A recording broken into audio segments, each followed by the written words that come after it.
자, 우리 말씀 보도록 하겠습니다. 말씀은 구약성경 열왕기상 19장 11절과 12절을 보도록 하겠습니다.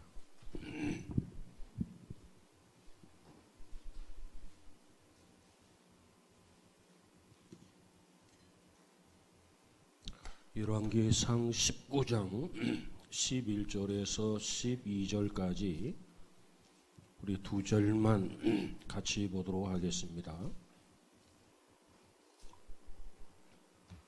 구약성경 549쪽. 자, 11절 우리 같이 봅니다. 시작. 여호와께서 이르시되 너는 나가서 여호와 앞에서 산에 서라 하시더니 여호와께서 지나가시는데 여호와 앞에 크고 강한 바람이 산을 가르고 바위를 부수나 바람 가운데에 여호와께서 계시지 아니하며 바람 후에 지진이 있으나 지진 가운데에도 여호와께서 계시지 아니하며 12절 또 지진 후에 불이 있으나 불 가운데에도 여호와께서 계시지 아니하더니 불 후에 세미한 소리가 있는지라. 아멘. 아멘. 자, 오늘은 이 말씀을 통해서 우리 일상 속에서 경의를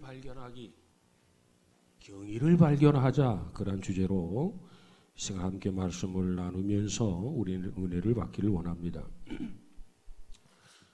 한때 전 세계적으로 선풍적인 인기를 끌었던 하나의 그림책이 있었습니다. 그 그림책은 무슨 그림책이냐면 영국의 마틴 헨리 포드가 만들었던 1987년에 첫 선을 보인 원리를 찾아라라고 하는 시리즈입니다. 그림이 쫙 그려져 있는데 그 속에서 원리를 찾는 놀이의 책입니다.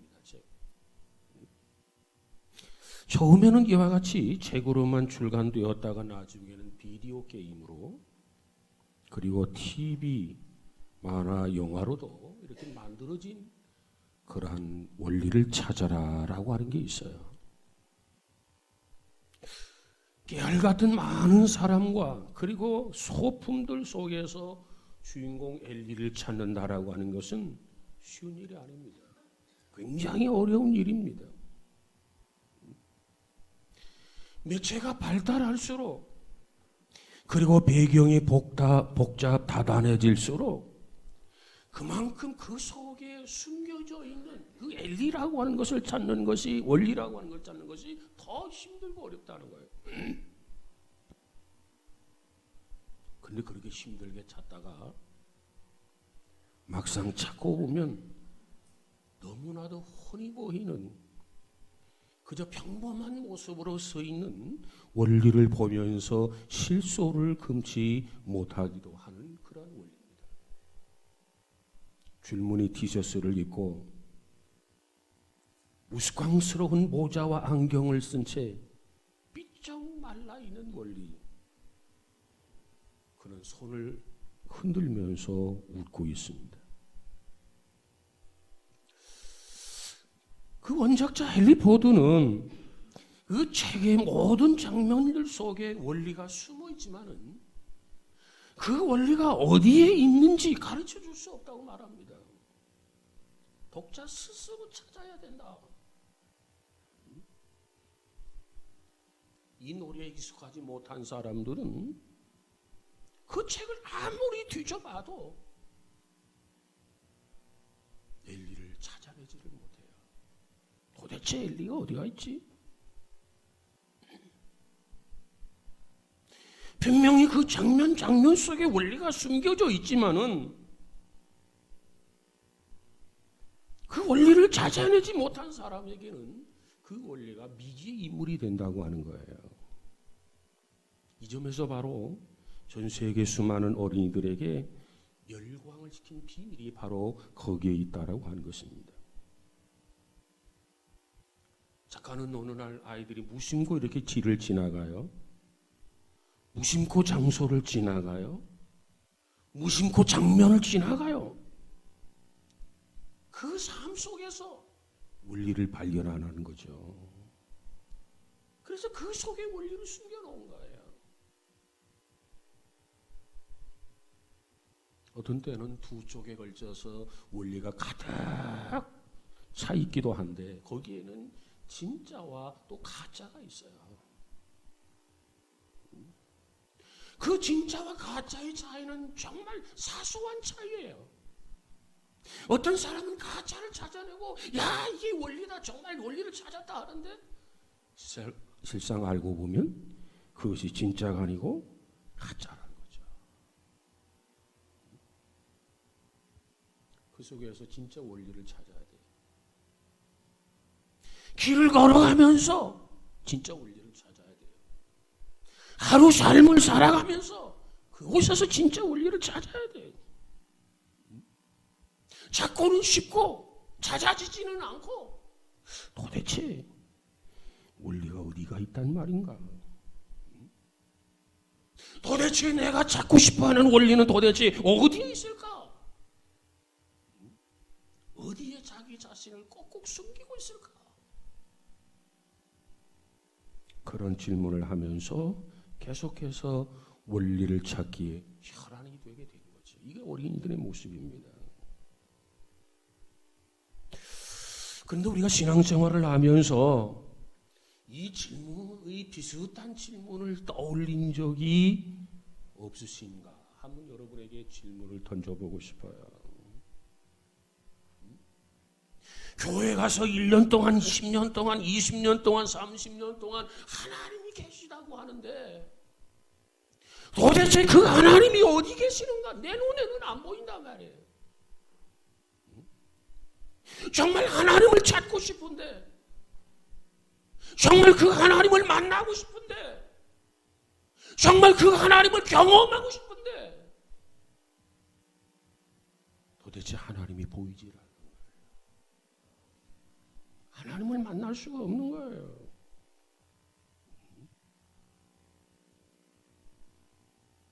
그 어디서도 하나님의 모습을 볼 수가 없습니다. 그럴 때 우리가 뭐라고 말합니까?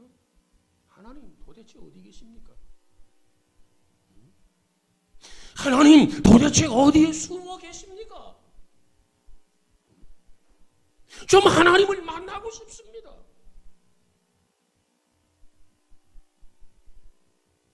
다윗도 우리가 잘 아는 다윗이라고 하는 사람도 이 심정을 가지고 노래한 적이 있어요. 시편 13편 1절에 가서 보니까 여호와여 어느 때까지 나를 영원히 잊으시나이까? 주의 얼굴을 나에게서 어느 때까지 숨으시겠나이까?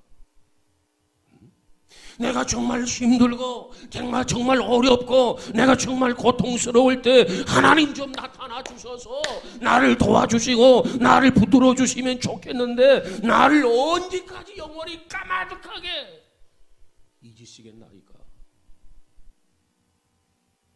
어느 때까지 내 앞에서 숨어 계시겠습니까? 그런데 숨어 계신 하나님께서 어느 날 문득 자기 자신을 드러내실 때가 있다라고 하는 겁니다. 그러한 순간을 우리가 뭐라고 하느냐? 계시의 순간이라 이렇게 이야기합니다. 오늘날 신학자들은 하나님께서 자기 자신을 우리에게 보여주는데 하나님께서 자기 자신을 우리에게 드러내는데 그것을 하나님의 자기 계시라고 말을 해요. 그런데 하나님께서 어떤 방법으로 자기를 계시하느냐, 어떤 방법으로 자기를 드러내느냐, 그 방법은 두 가지 방편이 있다고 그랬어요.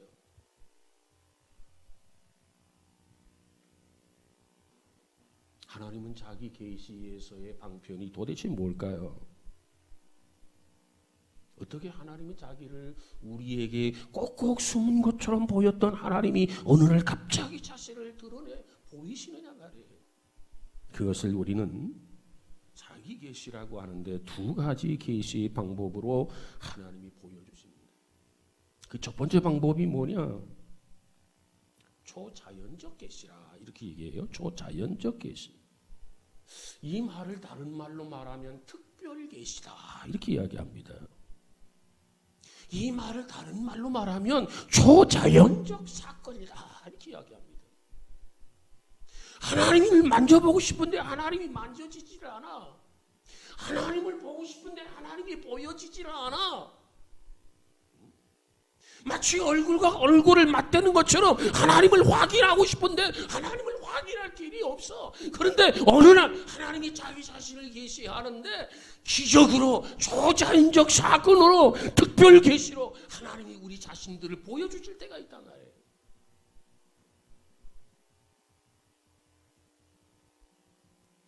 오늘 본문에 보면 선지자 엘리야가 등장하지요. 아합왕과 이세벨에게 쫓기어서 하나님의 산 호렙에 이르게 됩니다. 그 하나님의 산 호렙에서 엘리야가 어떻게 됩니까? 하나님을 만나는 이야기가 오늘 하나님의 초자연적 계시, 특별 계시다 이렇게 말씀드릴 수 있어요. 엘리야는 갈멜산에서 홀로 바알의 선지자들을 맞서 싸워서 이겼습니다. 승리했어요. 패배한 게 아니에요.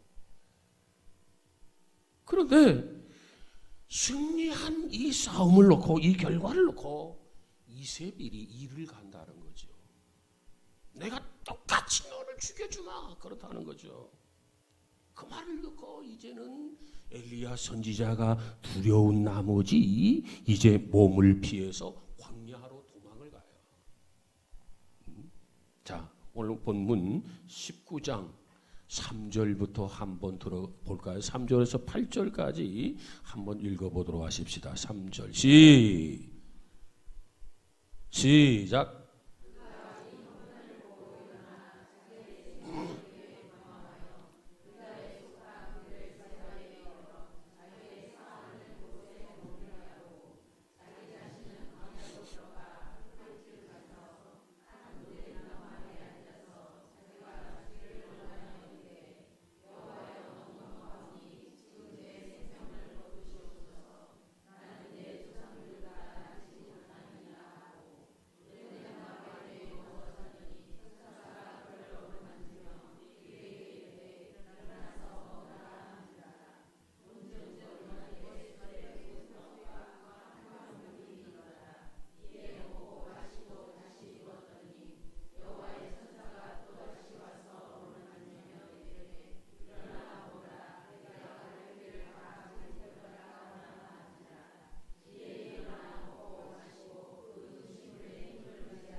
아멘. 자, 이 말씀에 보니까 하나님께서는 누구를 통해서 선지자 엘리야를 먹이게 되죠? 하나님은 누구를 통해서? 천사를 통해서 엘리야를 먹이게 됩니다. 그래서 겨우 엘리야가 기운을 차리고 하나님의 산 호렙에 이르렀을 때 하나님의 말씀이 그에게 임하는 거예요. 하나님의 말씀이 그에게 임하는데 그에게 임한 하나님의 말씀의 내용이 뭐냐? 오늘 9절을 한번 가서 보세요. 9절 시작. 엘리야가 그곳 굴에 들어가 거기서 머물더니 여호와의 말씀이 그에게 임하여 이르시되 엘리야야 내가 어찌하여 여기 있느냐. 10절 그가 대답하되 내가 만군의 하나님 여호와여 열심히 유별하오니 이는 이스라엘 자손이 주의 언약을 버리고 주의 제단을 헐며 칼로 주의 선지자들을 죽였음이오며 오직 나만 남았거늘 그들이 내 생명을 찾아 빼앗으려 하나이다. 그랬어요. 자, 9절에 보니까 엘리야야 내가 어찌하여 여기 있느냐. 엘리야는 하나님을 향한 특별한 특심, 열심이 있었어요. 엘리야에게. 그래서 이 바알 선지자들과 싸웠어요. 이겼어요. 홀로 남았거늘. 이 아합왕과 이세벨이 자기의 생명을 찾아 빼앗으려 하려고 한다고 불평을 하게 되죠. 이 말이 무슨 얘기입니까? 하나님, 제게 도움이 필요할 때 도대체 하나님은 어디 계셨습니까? 하나님의 자녀들이, 하나님의 선지자들이 저 아합 왕과 싸우고 바알 선지자들과 싸울 때 도대체 하나님은 어디에 계셨습니까? 바로 그 소리예요. 다 죽었다는 거예요. 자기 하나만 남았다는 거예요. 나마저 잡아 죽이겠다고 저들의 눈이 뒤집혔다는 거예요. 이 지경이 되도록 하나님은 어디 계셨습니까? 하나님 무엇하고 계셨습니까? 그때 하나님이 엘리야에게 뭐라고 말합니까? 야 엘리야야, 산중턱에 가서 서라 명령을 해요. 여기서 산중턱이라면 무슨 산이에요? 예. 그래서 이 말씀을 받고 엘리야가 산중턱으로 올라갑니다. 그리고 중턱에 서 있었을 거예요.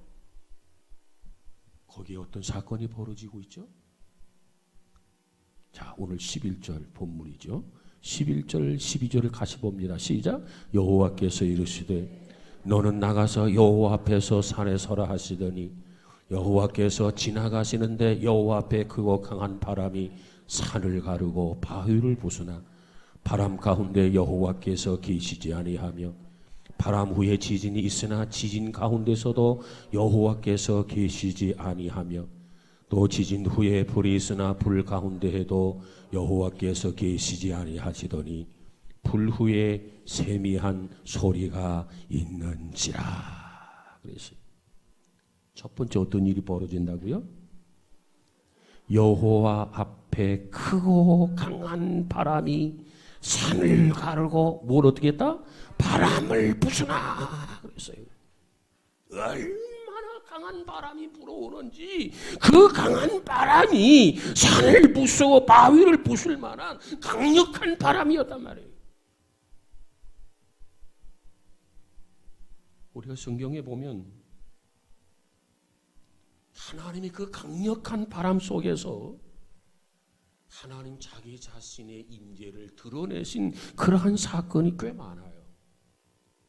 그 중에 대표적인 상황을 보면 오순절 성령 강림 장면을 한번 떠올려 보시기를 바랍니다. 사도행전 2장 2절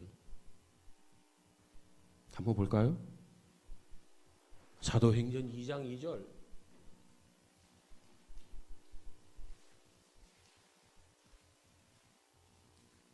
시작.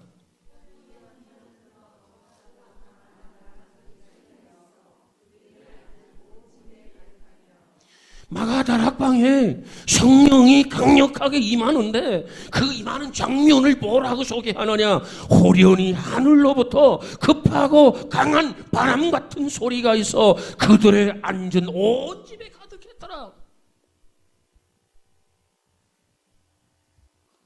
급하고 강한 바람 같은 소리가 있어. 그 강한 바람이 지금 엘리야가 서 있는 산 중턱에 서 있는데 지금 거기에 불어오고 있는 거예요. 여호와 앞에 크고 강한 바람이 산을 가르고 바위를 부수나. 사도행전 2장에는 급하고 강한 바람 같은 소리와 더불어서 성령이 임했어요. 그런데 오늘 본문은 어때요? 여호와 앞에 바람이 불어오는데 그 바람이 불어오는 그 바람이란 강한 바람이에요. 강한 바람. 크고 강한 바람이 산을 부수고 바위를 부술 만한 강한 바람이었는데 뭐가 달라요? 여호와께서 계시지 않았다라는 겁니다. 이것이 차이점이에요. 하나님은 어느 때는 급하고 강한 바람 그 속에 성령이 임재하게 하셨는데 이제 이 엘리야의 사건을 가서 보니까 이처럼 강한 바람이 우대 산을 가르고 바위를 부술 만큼 강한 바람이었지만 다행히도 여기에는 뭐가 없었다? 여호와가 계시지 않았더라. 불평을 털어놓는 엘리야에게 하나하나 가르쳐 줍니다. 그 다음 두 번째로 어떤 사건이 또 벌어지죠? 지진이 일어났어요. 지진. 막 땅이 뒤흔들렸단 말이에요. 우리가 성경에 보니까 역시 하나님은 지진을 통해서 자기 자신을 우리에게 계시한 적이 여러 번 있어요. 사도행전 4장 31절 한번 볼까요?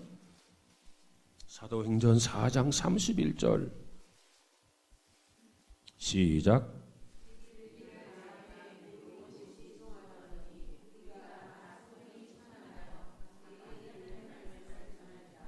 하나님 앞에 빌기를 다하며 기도를 다하며 모인 것이 막 진동을 하더니 진동하면서 진동만 한 것이 아니라 지진이 일어난 것이 아니라 다 성령에 충만하여 담대히 하나님의 말씀을 전하니라 그랬습니다.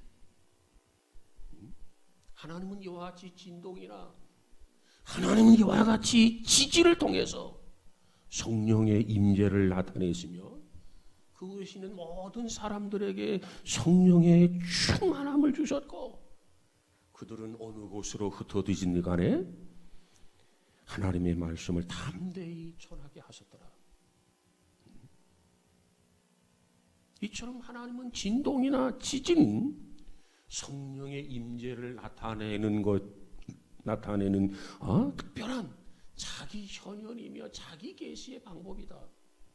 이렇게 우리가 볼 수 있어요. 그런데 이번에는 엘리야 앞에는 지진이 있었어요. 그런데 어떻게 됐죠? 하나님이 거기에 계시지 않았어요. 자, 그 다음에 세 번째로 또 하나님이 말씀을 합니다. 지진 후에 또 뭐가 일어나죠?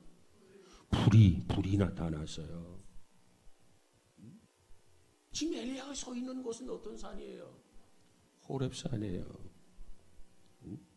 여러분, 이 과거에 이 호렙산에서 모세가 하나님을 만나고 그리고 이 애굽으로 돌아가서 자기 동족을 해방시키신 것을 여러분 기억하십니까? 그 가시떨기 나무에 불이 붙어 있는 것을 보면서 모세가 이끌려서 다가왔어요. 그때 하나님이 모세에게 뭐라고 말합니까? 모세야, 네가 선 땅은 거룩한 땅이니 내 신발을 벗어라. 그때 가시떨기 막 불이 붙었단 말이에요. 그러면 불이 붙어가지고 그 떨기나무 가시가 다 타버렸다라면 불 났구나 그러고 말았을 텐데 그 희한하게도 불은 났는데 가시떨기나무가 타지는 않는단 말이에요. 타지는 않아. 야, 이상하다. 도대체 어떻게 이런 일이 있었을까 궁금하기도 하고 호기심을 갖기도 하고 성령께서 그 마음을 움직여 주셨고 그래서 자기도 모르게 이끌려가지고 다가가더니 하나님이 그곳에 임재하신 거예요. 그래서 모세가 하나님을 만났어요. 하나님은 그 불꽃 가운데에서 모세에게 나타나 주셨다는 겁니다. 그렇다면 오늘 본문의 엘리야도 모세도 불 가운데서 하나님을 만났는데 나도 이 불 가운데 하나님의 임재를 경험할 수 있겠다. 엘리야가 기대하지 않았겠습니까? 충분히 기대했다고 저는 생각합니다. 근데 거기에 누가 없었다고요? 여호와가 계시지 않았어요. 참 희한하다. 모세를 부를 때 하나님은 불 가운데로 임재해 주셨고 이처럼 성경에 보니까 많은 기적과 같은 역사들, 초자연적 사건들을 통해서 하나님은 자기를 계시해주고 인간으로 하여금 하나님을 경험하고 하나님을 체험하도록 하는 것들이 성경에 수없이 많이 기록되어 있는데 오늘 본문에는 이 엘리야가 하나님의 자녀들이 다 죽었습니다. 나 하나밖에 남지 않았습니다. 나마저도 저 아합왕의 부인 이세벨이 죽이려고 눈이 뒤집혔습니다. 도대체 하나님 어디 계셨습니까? 하나님의 자녀들이 죽어나가는 것을 보지 못했습니까? 그때 저를 교육하기 위해서 하나님은 산중턱에 서라 하면서 이와 같이 강한 바람을 경험하게 하고 거기에 하나님이 없었어요. 아마 엘리야가 가지고 있는 상식으로는 이 강한 바람 속에서 하나님을 만날 수 있겠다 기대를 했을는지 몰라. 그러나 하나님이 없었어요. 그리고 지진이 일어났어요. 이 지진을 통해서 내가 하나님을 경험할 수 있겠다. 또 불이 났어요. 이 불을 통해서 내가 하나님을 경험할 수 있겠다. 근데 거기에도 하나님은 아니 계셨어요. 여러분, 이와 같은 부분들이 우리 신약 성경에도 몇 군데 기록이 되어져 있습니다. 사도행전 2장 3절 4절에 가서 보니까 마치 불의 혀처럼 갈라지는 것들이 그들에게 보여 각 사람 위에 하나씩 임하여 있더니 그들이 다 성령 충만함을 받고 성령이 말하게 하심을 따라 다른 언어들로 말하기를 시작하니라 그랬어요. 마가다락방에서 불의 혀같이 갈라지는 그 모습을 통해서 성령이 그곳에 있는 하나님의 자녀들에게, 제자들에게 충만하게 임했다라고 하는 것입니다. 그런데 오늘 본문에서는 하나님이 계시지 않아요. 그 불 속에는. 도대체 하나님이 왜 그러셨을까? 어떤 때는 바람 속에 하나님이 계셨고 지진 속에 하나님이 계셨고 불을 통해서 하나님을 자기 자신을 드러내 보여주었고 우리를 만나게 해주었고 하나님을 체험하게 하신 그 하나님이 왜 엘리야 앞에서는 그렇게 하지 않았을까? 이게 문제예요.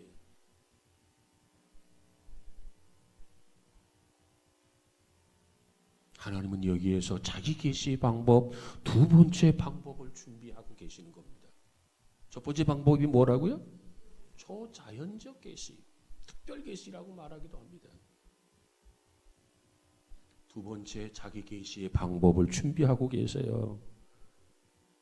두 번째 이 방법이 뭐냐? 자연적 계시다 이렇게 이야기합니다. 이것을 신학자들은 일반 계시라 이렇게도 말합니다.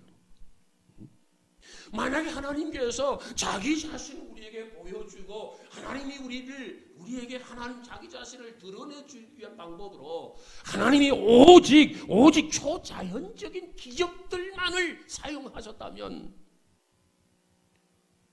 우리는 일상생활을 다 쳐쳐두고 매일 하늘만 쳐다보는 기적만 바라보는 아마도 비정상적인 삶을 살아가게 될 것입니다. 왜? 그 자연적 역사만을 통해서 하나님을 만나고 경험할 수 있다면, 자기 계시를 해주신다면 그 방법을 통해서 하나님을 만나기 위해서 날마다 기적을 경험하기 위해서, 기적을 사모하기 위해서 날마다 하늘만 바라보는 비정상적인 삶을 살 수가 있단 말이에요.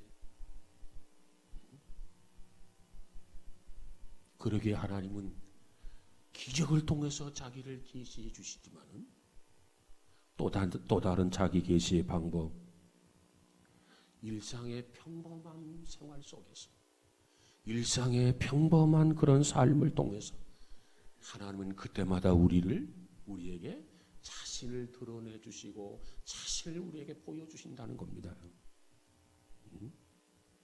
마치 원리가 평범한 일상 속에 숨어있는 자신을 드러내는 것처럼 하나님은 우리의 삶 속에 숨어 계신단 말이죠.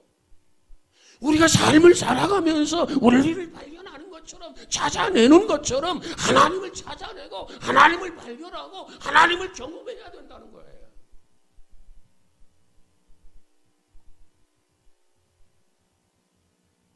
오늘 본문 12절을 한번 다시 볼까요? 12절 시작.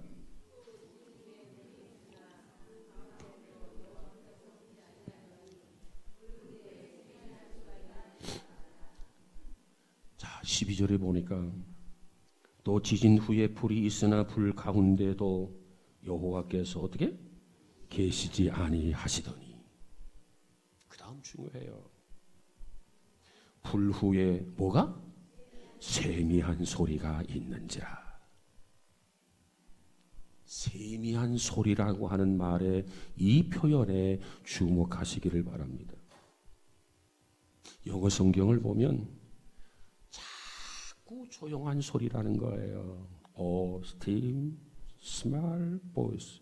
그러니까 아주 작고 조용한 소리, 혹은 부드러운 속삭임, 젠틀 웨스퍼라 해서 부드러운 속삭임, 그런 뜻으로 번역이 되어 있어요. 그러니까 톤을 높여서 하는 소리가 아니고 아주 작고 조용한 소리로 하나님이 음성을 들려주시는 거예요. 아주 부드러운 속삭임으로 음성을 들려주시는 거예요.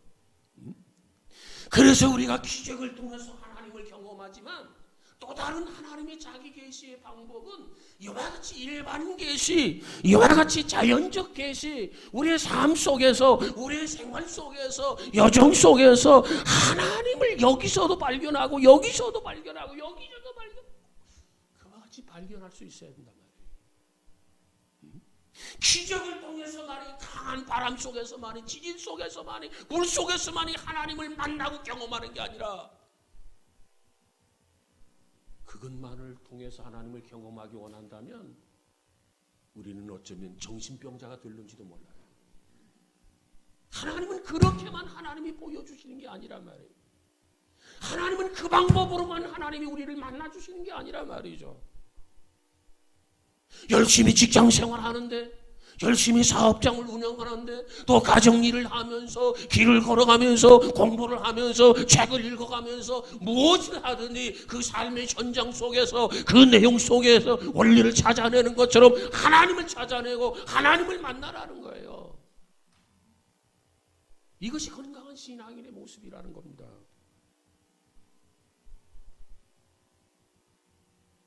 큰 소리가 아니에요. 아주 작은 소리예요. 마치 바람이 스치듯 조용하게 들려오는 속삭임으로 말씀하시는 하나님. 그렇게 작고 부드러운 음성으로 우리에게 말을 건네시는 하나님. 그 하나님을 여러분은 그 하나님의 임재를 경험해 보셨습니까?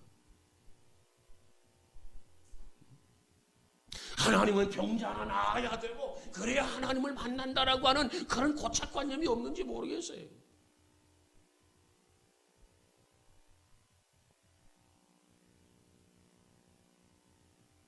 엘리야가 하나님 도대체 어디 계셨습니까?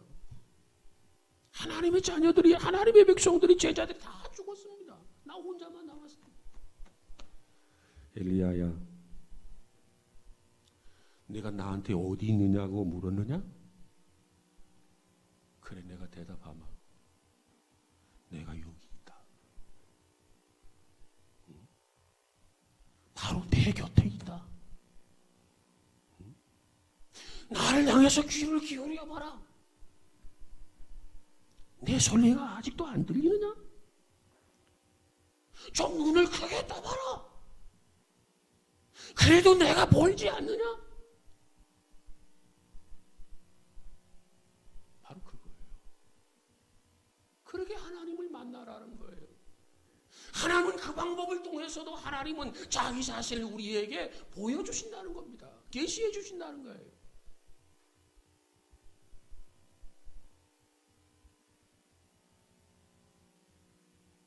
호주 출신 신학자 마이클 프로스트라고 하는 사람이 있는데, 그 사람이 쓴 책 가운데 일상, 하나님의 신비라라고 하는 그 책에서 서문에서 이렇게 이야기를 해요. 나는 초자연적인 차원과 그 권능을 믿는다. 초자연적 차원과 그 권능을 나는 믿는다. 그러나가 중요해요. 초자연적 뭐 기적이 일어나고 이거 나 권능 이거 다 믿는다는 거예요. 부정하지 않는다는 거예요. 그러나 우리가 그런 차원만 추구하다 보면 잃어버리는 것이 너무도 많다. 하나님이 우리에게 작은 목소리로 들려주니 그것도 못 들을 것이고, 하나님이 우리한테 보여주는 것도 있는데 그것도 몰라볼 것이고, 더 소중한 것, 더 귀한 것을 많이 잃는다. 그는 그런 고백을 했어요. 그래서 그래서 그분이 강조하는 것은 뭐냐면 고흐의 작품 해바라기라고 하는 작품을 통해서도 당신은 하나님을 발견할 수 있는가? 그리고 부서지는 파도 속에서도 당신은 하나님이 보이시는가?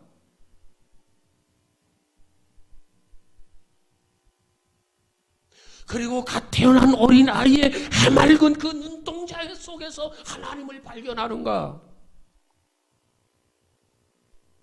그리고 아름다운 장미 한 송이, 그리고 영화나 소송들, 그 인물들, 그리고 아름다운 노래들, 그 계절의 변화들, 그 가운데서 정말 당신은 하나님을 발견할 수가 있는가?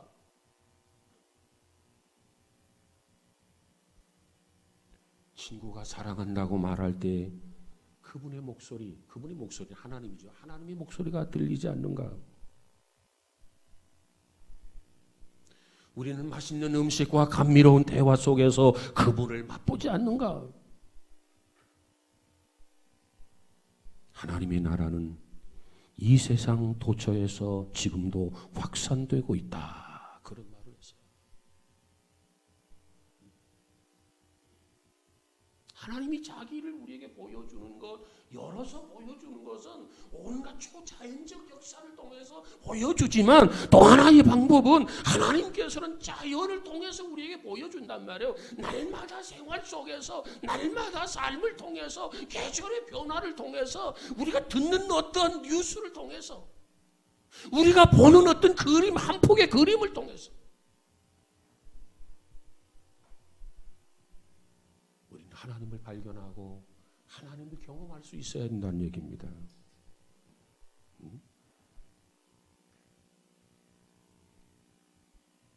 우리는 굉장한 사건만 주목할 것이 아니라 일상적인 삶 속에서 하나님의 은혜를 찾아 맛보고 경험할 수 있는 우리 모두가 다 되어지기를 주의 이름으로 축복합니다.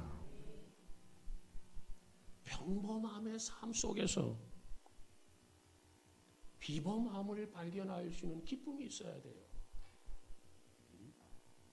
그래야 우리가 항상 우리가 기뻐할 수 있어요. 어떤 분은 이런 얘기를 했어요. 개신교회가, 오늘날 우리 기독교 개신교회가 반문화적 근본주의적 시각에 갇혀버린 원인은 거룩함과 세속성을 지나치게 구분하는 이원론적 사고, 그것 때문이다. 그런 얘기를 했어요. 우리는 세상 속에서 거룩해져야 돼요. 세상 속에서 하나님의 뜻을 이루어가야 돼요.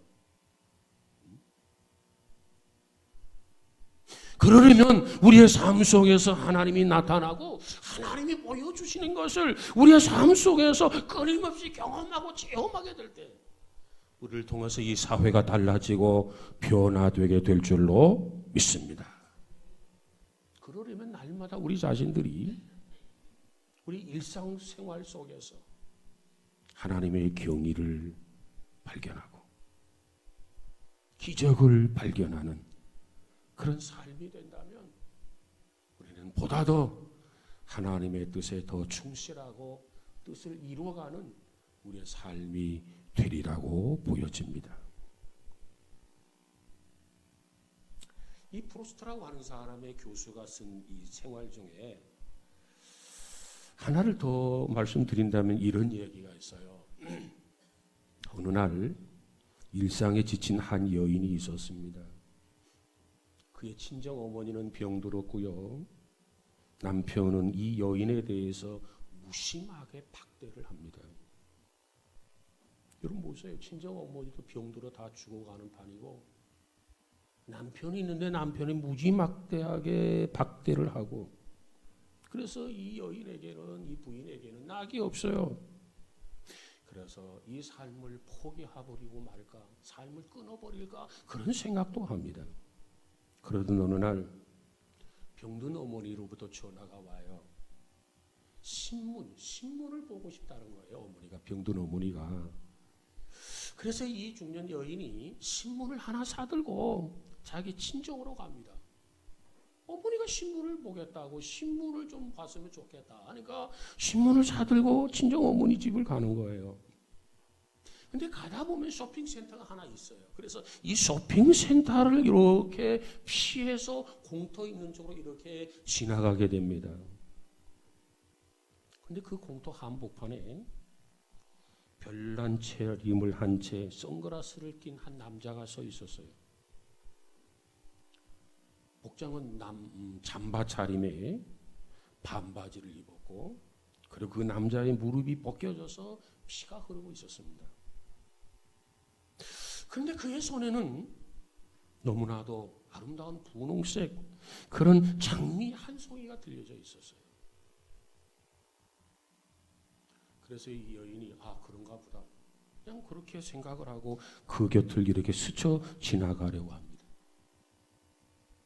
그랬더니 갑자기 그 남자가 다가와서 그녀의 어깨에다 손을 얹고 이렇게 이야기를 합니다. 당신이 걸어오는 그 순간을 본 나는 당신에게 이 꽃을 꼭 드리고 싶어졌습니다. 그러면서 하는 말, 모든 것이 다 잘 될 것입니다. 너무 걱정하지 마세요. 그리고 사라져 버렸어요. 그래서 그 여인은 그 자리에 주저앉아가지고 한참 뻥뻥 울었어요. 남편에게는 박대를 당하고, 어머니는 병자가 되어서 다 죽어가고, 삶에 낙도 없고, 이게 인생인가? 이렇게 된다면 뭐 죽고 말하겠다, 그런 생각을 수없이 했는데, 꽃을 주면서 모든 것이 잘 될 겁니다. 너무 걱정하지 마세요. 그 한마디에 위로가 되고, 그래, 모든 것이 잘 될 겁니다. 그 한마디에 마음이 격해져서 한참 동안 주저앉아가지고 그곳에서 울었어요. 그리고 나서 일어나면서, 그래, 모든 것이 잘 될 거야, 외치면서 되뇌이면서 그 자리에 일어나게 됩니다. 자기의 일상의 삶 속에서 그 틈새 비집고 들어온 이 놀라운 사건을 이 여인은 하나님이 보내신 천사라고 믿었어요. 내가 너무 불쌍하니까, 내가 너무 힘들어하니까 하나님이 나를 격려하기 위해서, 하나님이 나를 용기를 주기 위해서, 나를 위해서 하나님이 천사를 보내셨구나, 그렇게 믿었어요. 그래, 잘 될 거야. 그리고 그 후 정말로 그 모든 일들이 거짓말처럼 잘 풀렸다는 겁니다. 여러분, 이와 같은 일이 우연이라고 말할 수 있겠습니까? 이와 같은 일들이 일상의 기적이 아니고 무엇이겠냐 말이에요. 우리는 일상 속에서 하나님을 경험해야 돼. 일상 속에서 하나님을 체험해야 돼. 그럴 때 우리가 주님 앞에 고백이 당당해질 수 있어. 우리의 삶이 풍성해질 수 있단 말이에요.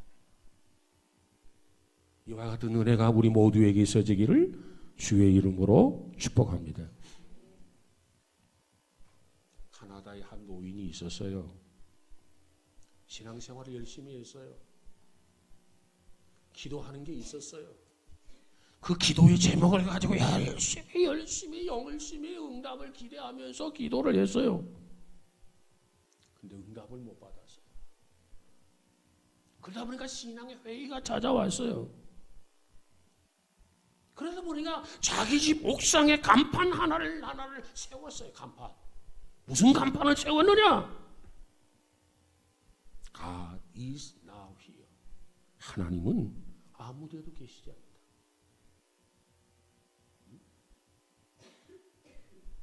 지나온 날 동안 하나님을 믿으면서 기도하면 하나님이 응답하시리라는 이 믿음과 이 확신을 가지고 계속해서 소원을 가지고 기도했는데 하나님이 응답해 주시지 않더라는 거예요. 이제나 저제나 기다렸더니 응답이 없어. 자기 옥상에 간판을 했어요. 하나님은 아무데도 계시지 않는다.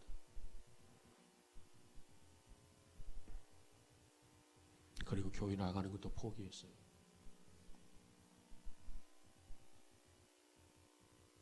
그리고 세월이 1년이 흘렀어요. 2년, 3년, 4년, 5년이 흘러갔어요. 간판의 글씨가 희미해지기 시작합니다.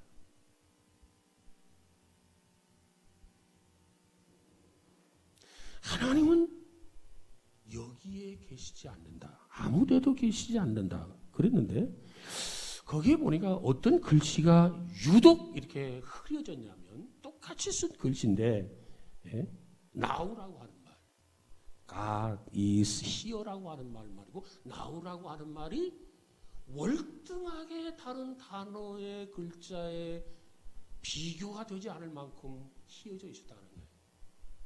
근데 처음에 그런가 하나님은 아무데도 계시지 않는다 간판을 세워놨는데 왜 내가 기도하니까 하나님 들으시지도 않더라. 그래서 신앙의 회의와 반감을 가지고 그런 간판을 자기 옥상에 세운 거예요.